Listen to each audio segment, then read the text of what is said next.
ஓம்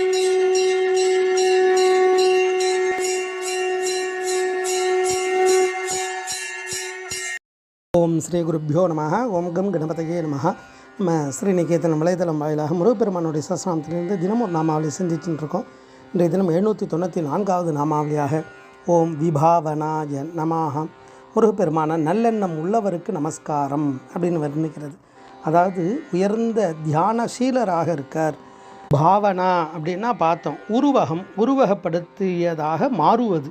அதாவது ஒரு நிலையிலிருந்து இன்னொரு நிலைக்கு அந்த எண்ணத்தின் மூலமாக மாறுவது. நினைவு, அபிநயம், ஜாடை, ஊற வைக்கிறது, மனம் ஏற்றுவது. அப்படி ஒரு பொருளில் வாசனை ஏற்ற முடியுமா அப்படின்னா அதுக்கு ஒரு செயல்களை செய்யும் பொழுது தான் அந்த பொருளில் ஒரு மனம் ஏறிடும். அதுக்கப்புறம் அந்த பொருள் அந்த மனமாகவே இருக்கும். அது மாதிரி இறைவனை நினைக்க நினைக்க இறைத்தன்மை நமக்கு கிடைச்சிடும். அதை விசேஷமாக செய்யக்கூடியவர். அப்போ இந்த எதையெல்லாம் நம்ம நினைக்கிறோம் அப்படின்னா அந்த உள்ளம், இந்த எண்ணம் இருக்கு இல்லையா, அந்த எண்ணத்தை நல்ல எண்ணமாக மாற்றுறது. அதனால தான் இறைவனை சதா தியானிக்க தாரணையினே பேர். அது அந்த இறைவனாகவே எல்லாத்தையும் பாவனை பண்ணுறது, உருவகப்படுத்துறது. இதெல்லாம் மிகப்பெரிய கலை. இறைவனை அடைவதற்கும் ஒரு கலை தேவை. அதுதான் ஆகமம்னாலே கலைன்னு தான் அர்த்தம். இப்படி பரத கலையை நம்ம பாவ ராக தாள, அதான் பரதன்னு சொல்கிறோம்.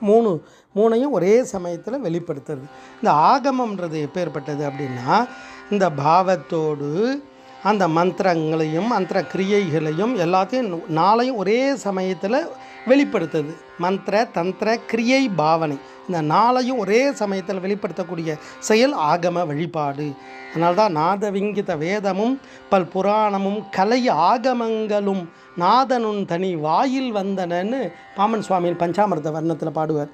அப்போ இது கலை ஆகமங்கள்.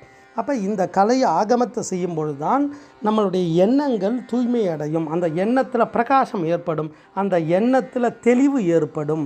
அதை தான் அடியாறுகளெல்லாம் இந்த மானிட பிறப்பை நினைத்து இப்படியெல்லாம் இருந்துட்டனே அப்படின்னு வருத்தப்படுறா. அழகாக சொல்லுவார், பாலனாய் கழித்த நாளும் பனிமலர் கோதை மார்தம் மேலனாய் கழித்த நாளும் மெலிவொடு மூப்பு வந்து கோலனாய் கழித்த நாளும் குறிக்கோள் இலாது கெட்டேன் செலுலாம் பழனவேலி திரு கொண்டி சரத்துலானே அப்படின்னு வர்ணிப்பார் அப்பர் சுவாமிகள். அப்படி இந்த குழந்தையாக இருந்து ஒவ்வொரு மாற்றம் அடைந்ததை தவிர என்னுடைய வாழ்க்கையில் குறிக்கோள் இல்லாமல் ஆயிடுத்து, லட்சியம் இல்லை. அப்போ அந்த லட்சியம் எப்படி ஏற்படும் அப்படின்னா இறைவனை சதா தியானிக்க, அந்த இறைவனுடைய பாவனை வர தான் நமக்கு அந்த பாக்கியம் கிட்டும்.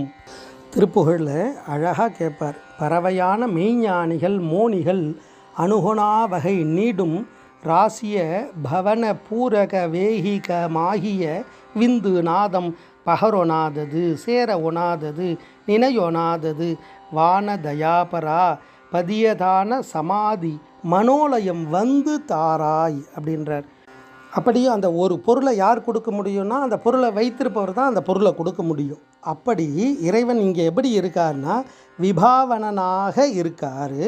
அந்த விபாவன சக்தியை அவர் கொடுக்கக்கூடியவர். அந்த பாவனா சக்தியை விசேஷ தன்மையை கொடுக்கக்கூடியவராக தத்துவார்த்தமாக இந்த நாமாவளி அழகாக வர்ணிக்கிறது. ஓம் விபாவனாய நமः. ஸ்ரீ குருப்பியோ நமः. ஓம் சும் சுப்பிரமணியாய நமः.